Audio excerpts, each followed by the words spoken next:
안녕하세요. 오늘 사연은 어쩌면 우리 모두의 이야기일지도 모른다는 생각이 드네요. 박영철님의 사연입니다. 박영철님은 74세의 가장입니다. 평생을 일군 집 한 채를 가진 어엿한 집주인이셨죠. 하지만 70대가 넘어서며 홀로 남은 집은 더 이상 든든한 울타리만은 아니었습니다. 매달 들어오는 국민연금 42만 원으로는 턱없이 부족한 생활비, 혹여 큰 병이라도 생길까봐 밤잠을 설치곤 했습니다. 그러다 박영철님은 TV에서 우연히 주택연금 광고를 봤습니다.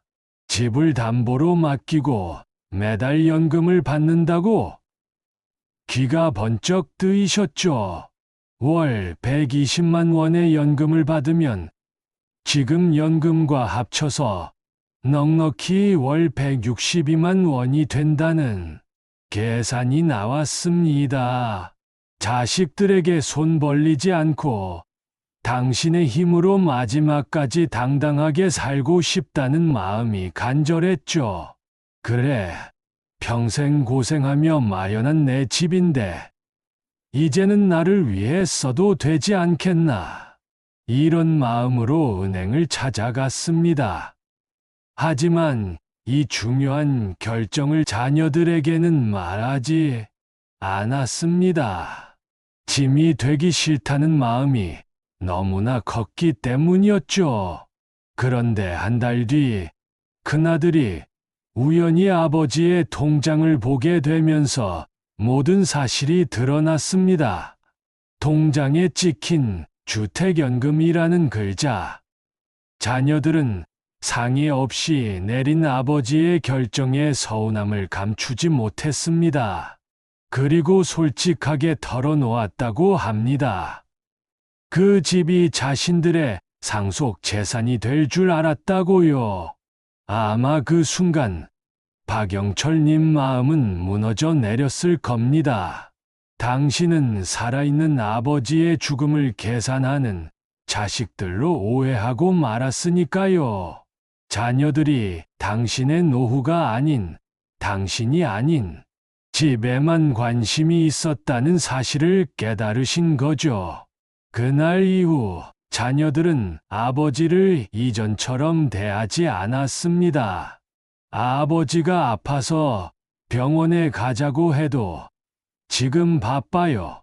나중에 전화드릴게요라며 바쁘다는 핑계로 외면하기 시작했습니다.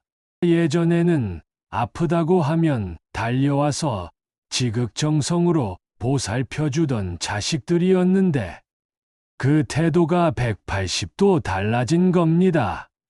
박영철님은 그때 깨달았다고 해요.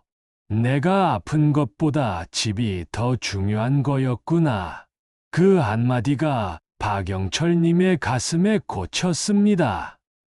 세상에서 가장 가까워야 할 가족들에게 외면당하는 그 외로움은 얼마나 고통스러웠을까요?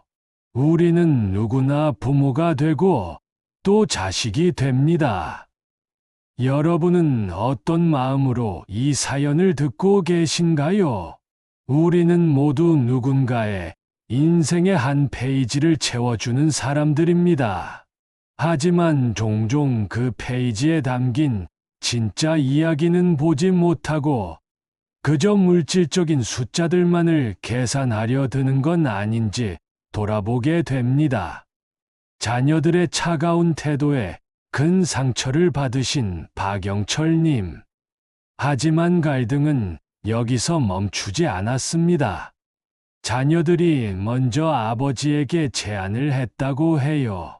아버지, 주택연금 계약 해지하시고 대신 저희가 매달 생활비를 드릴게요. 처음에는 그래, 역시 내 자식들이다 싶어 마음이 녹아내렸다고 합니다.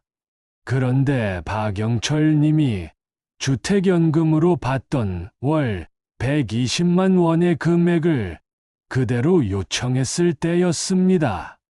자녀들은 갑자기 망설였다고 해요. 그건 좀 많지 않나요? 그 한마디가 박영철님의 가슴에 박혔습니다.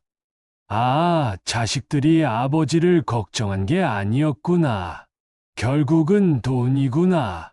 상속 재산을 포기하고 싶지 않았던 거구나. 박영철님은 그 순간 모든 것을 깨달으셨습니다. 평생을 자식들을 위해 헌신하며 살아왔습니다. 자신은 허름한 옷을 입고 길을 걸으면서도 자식들의 학비와 결혼 자금을 마련해 주었습니다. 그렇게 평생을 바쳐 지켜온 집인데 그 집을 당신의 마지막을 위해 조금이라도 사용하겠다는 것이 왜 이기적인 일이 되어야 할까요? 박영철님은 자식들에게 울분을 토하셨습니다. 너희는 돈 한 푼 안 주면서 내가 내 집 팔지 말라고? 절연을 선언하기에 이른 그 순간 그동안 쌓였던 모든 회한과 슬픔이 한꺼번에 터져 나왔습니다. 박영철님은 가족 단톡방을 나왔습니다. 처음에는 속이 시원했습니다. 하지만 그 시원함 뒤에는 더 큰 허탈함과 외로움이 밀려왔습니다. 특히 손주들이 보내주었던 그림들을 볼 때마다 마음이 이어졌습니다. 사랑스러운 손자들의 얼굴이 떠오르면서 이 관계를 영원히 끝내야 한다는 사실이 너무나 힘들었습니다. 홀로 남은 집에서 혼자 아내의 제사를 지내야 한다는 생각에 깊은 슬픔에 잠기기도 했습니다. 그때였습니다. 막내딸이 홀로 아버지를 찾아왔습니다. 아버지가 편안하게 사셔야 해요. 그 따뜻한 말 한마디, 그 진심 어린 지지에 박영철님은 큰 위로를 받았습니다. 적어도 한 명은 당신을 이해해주는 자식이 있다는 사실에 큰 힘을 얻었습니다. 가족 간의 갈등 속에서 한 줄기 빛처럼 다가온 막내딸의 말은 박영철님의 마음을 조금이나마 씻어주었습니다. 부모와 자식 간의 관계, 그리고 그 속에 얽힌 돈의 문제, 참으로 복잡하고 어려운 이야기입니다. 하지만 결국 중요한 것은 무엇일까요? 과연 우리가 사랑하는 사람에게 남겨줄 수 있는 가장 소중한 것은 무엇일까요? 물질적인 유산일까요? 아니면 함께 보냈던 따뜻한 시간과 추억일까요? 막내딸의 따뜻한 위로로 잠시나마 숨을 고르셨던 박영철님.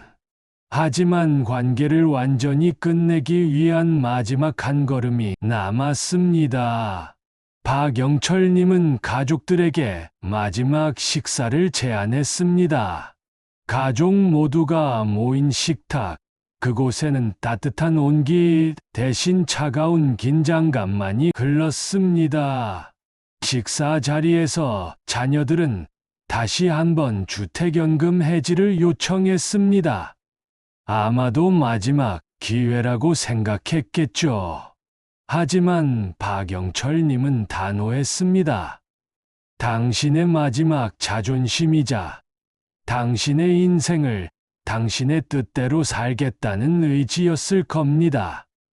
너희는 돈 한 푼 안 주면서 내가 내 집으로 노후를 편안하게 보내겠다는데 그게 왜 이기적인 아버지가 되냐?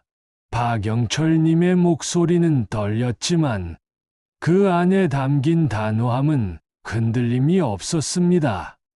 평생 자식들을 위해 살아온 아버지의 외침이었습니다. 도대체 내가 뭘 잘못했단 말인가? 라는 억울함과 슬픔이 그 말 한마디에 고스란히 담겨 있었죠. 박영철님은 결국 마지막 선언을 하셨습니다. 이 집은 내가 연금 받으면서 살아가는 동안은 내 집이다. 그 이후엔 국가 거다. 그 한마디에 모든 대화가 끝났습니다. 큰아들과 둘째 아들은 더 이상 할 말이 없다는 듯 혹은 분노를 참지 못하고 자리에서 일어나 문을 박차고 나갔다고 합니다. 박영철님은 홀로 그 식탁에 남겨지셨습니다. 텅 빈 공간, 차가워진 음식, 그리고 끊어져 버린 관계. 박영철님은 말씀하셨습니다. 후회는 없습니다. 당신의 인생은 당신이 사는 것이기에 누구에게도 휘둘리지 않고 당신의 뜻을 지켜냈기에 그 결정이 외로움이라는 무게를 짊어지게 할지라도 당신은 스스로의 삶을 존중하셨던 겁니다. 박영철님의 사연은 우리에게 여러 가지 질문을 던져줍니다. 가족이란 과연 무엇일까요? 부모와 자식 사이에 돈이라는 잣대가 개입될 때 관계는 얼마나 쉽게 금이 가는 걸까요? 그리고 인생의 마지막을 홀로 감당해야 할지도 모르는 부모님의 현실을 우리는 얼마나 알고 있을까요?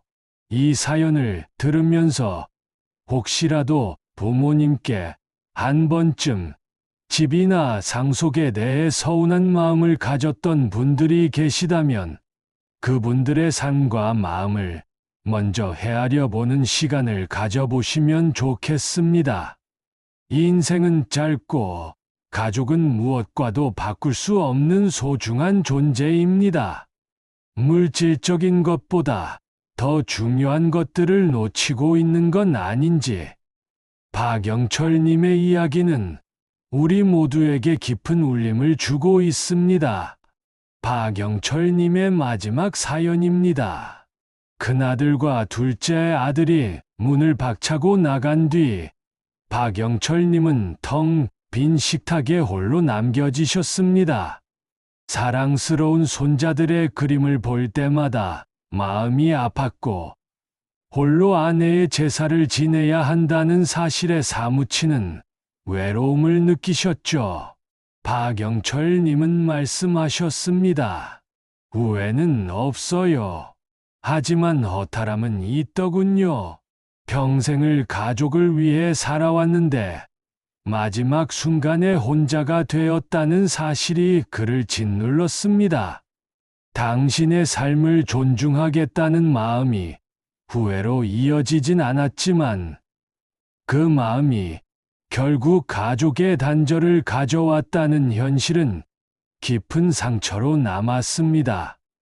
하지만 박영철님은 그 상처 속에서 또 다른 삶의 의미를 찾으셨습니다.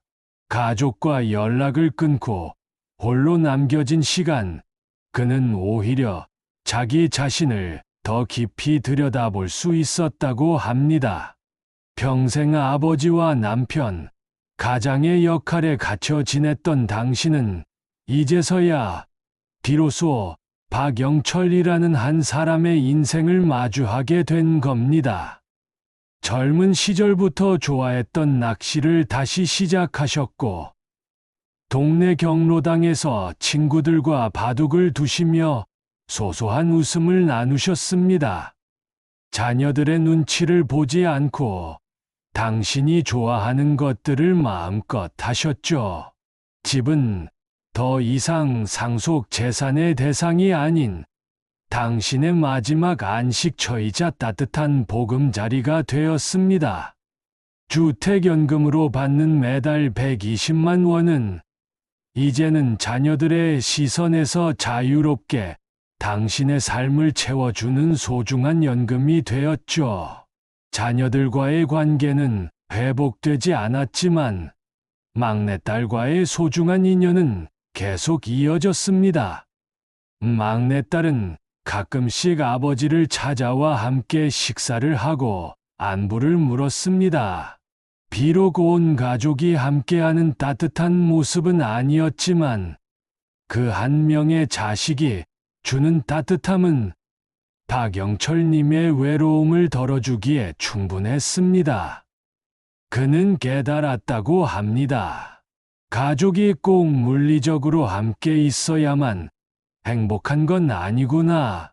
박영철님은 이 사연의 마지막에 이렇게 덧붙이셨습니다. 집은 사라져도 내 인생은 사라지지 않습니다. 자식들은 결국 내 집이 아닌 나의 삶을 존중해주지 못했던 겁니다. 이제 와서 원망하지는 않아요. 다만 저와 같은 고민을 하시는 분들이 계시다면 당신의 삶을 먼저 생각하시라고 말씀드리고 싶습니다. 박영철님의 사연은 우리에게 깊은 울림을 줍니다. 우리는 누구나 부모가 되고 자식이 됩니다. 그리고 모두에게는 각자의 인생이 있습니다.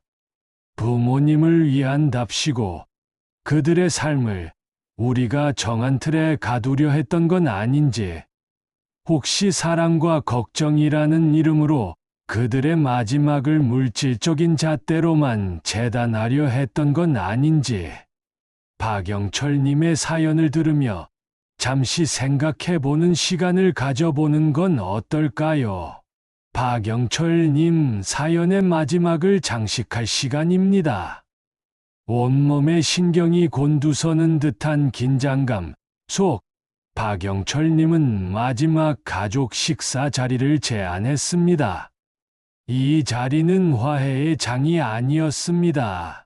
전쟁의 종식을 알리는 마지막 결전이었죠. 자녀들은 또다시 뻔뻔하게 주택연금 해지를 종용했습니다. 그들의 눈에는 아버지의 노후가 아닌 그저 상속 재산이라는 고리표만 달려 있었죠. 하지만 박영철님은 더 이상 물러서지 않았습니다. 이미 바닥까지 내려간 감정의 끈을 부여잡고 그가 던진 한마디는 그야말로 비수였습니다. 너희는 돈 한 푼 안 주면서 내가 내 집으로 노후를 편안하게 보내겠다는데 그게 왜 이기적인 아버지가 되냐. 그 순간 자녀들은 자신들의 속셈이 훤히 드러났음을 알았을 겁니다. 아버지의 눈빛은 더 이상 슬픔에 잠겨 있지 않았습니다. 그건 분노였고 확신이었으며 무엇보다 자신을 향한 존중이었습니다. 박영철님은 그 자리에서 마지막 선언을 했습니다. 단 한치의 망설임도 없이 마치 벼락이 내리치는 듯한 목소리로 이 집은 내가 연금 받으면서 살아가는 동안은 내 집이다. 그 이후엔 국가 거다. 자녀들은 그 말에 그대로 얼어붙었습니다. 기대했던 상속이라는 달콤한 꿈이 산산조각 나는 순간이었죠. 그들의 얼굴에는 충격과 분노, 그리고 무엇보다 당혹감이 서렸습니다. 그리고 그들은 결국 그 자리를 박차고 나갔습니다. 문을 쾅 닫고 나가는 그들의 뒷모습은 아버지의 인생에서 영원히 지워졌습니다. 그날 이후 박영철님은 가족들과의 연락을 완전히 끊었습니다. 처음에는 허탈하고 외로웠다고 합니다. 하지만 그 허탈함은 곧 자유로움으로 바뀌었습니다. 그는 더 이상 자식들에게 인정받기 위해 애쓸 필요가 없었습니다. 더 이상 자식들의 눈치를 보며 숨죽여 살 필요도 없었죠. 집은 더 이상 상속 재산이 아닌 오롯이 박영철님 자신만을 위한 공간이 되었습니다. 주택연금 120만 원은 자녀들의 간섭 없이 그의 삶을 풍요롭게 채워주는 도파민이 되었습니다. 하고 싶었던 낚시를 마음껏 즐기고 친구들과 웃고 떠들며 하루하루를 오직 박영철 자신을 위해 살아가기 시작했습니다. 박영철님은 마지막으로 이렇게 말씀하셨습니다. 자식들에게 집을 물려주지 못했다고 해서 내 삶이 실패한 건 아니더군요. 내 삶은 내가 사는 것이니까 후회 단 한순간도 하지 않았습니다. 사이다 같은 박영철님의 이야기 어떻게 들으셨나요? 어쩌면 우리의 부모님도, 어쩌면 우리 자신도 언젠가 겪게 될 이야기일지 모릅니다. 우리는 부모의 삶을 걱정하는 척하며 사실은 집이라는 물질에만 눈이 멀어 있던 것은 아닐까요? 이 사연은 우리에게 묻고 있습니다. 진정으로 소중한 것은 무엇인가? 집인가 아니면 삶인가? 오늘 인생의 한 페이지는 여기서 마무리하겠습니다. 박영철님의 통쾌한 결정이 당신의 인생에도 시원한 한방이 되었기를 바라면서요. 다음에도 여러분의 삶의 이야기가 담긴 또 다른 페이지를 가지고 찾아뵙겠습니다. 감사합니다.